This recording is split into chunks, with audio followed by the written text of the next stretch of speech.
Napnuan kay papanaan tikal pa sa Gender Sensitivity Training and Gender Fair Media Language Seminar a pinasatan dagiti empleyado ken interns ti People's Television Cordillera. Anyang atati na iunay-unay iti daytoy nga aktibidad. Ni Audrey Villena iti detalye. Iti duwa nga aldaw a seminar na talantan ti kay papanan ti gender ken sex, gender equality, panakaitanduto ti safe space iti uneg ti opisina, ken gender neutral a panagsurat. Raman daytoy iti umno a sarita ken garaw iti maysa nga opisina. Ito klaseng mga practices, nagiging culture na rin kasi siya sa loob ng trabaho. So isa sa mga magandang advantage ng ganitong klaseng training is nagiging aware yung mga tao na yung mga pinapractices pala namin dati, yung mga biro namin, hindi pala siya nakakatuwa sa lahat ng pagkakataon. Ti gender equality ket san apara laang kadagiti babae ngem responsibilidad met dagiti lalaki. Itamat a digital age, dakkel ti akam ti social media ken traditional media iti panakasukog ti pamati ti users ken viewers.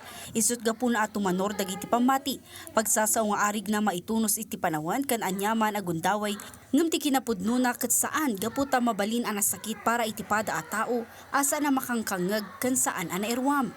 Impeteng ti PTV adagiti abanag tinasken ang maamuan ti tunggal empleyado tapno mapagtalinaed ti respeto ken panagkikinawatan iti uneg ti pagtrabahuan.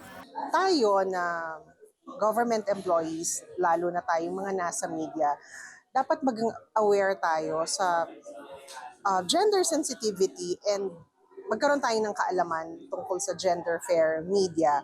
Para katulad nito, pag mayroong mga interview, alam natin paano i-address, paano tayo makikisalamuha. Gender neutral kan gender sensitive a panagsurat kadagiti damag.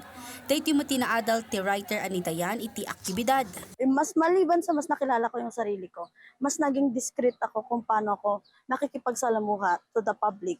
Like kunwari, meron tayong ma-i-interview na gender sensitive sila. Mas ang tulong ni God sa akin is mas na bigyan niya ako ng information, mas na-explain niya sa akin kung paano ako makikipagsalamuha sa kanila.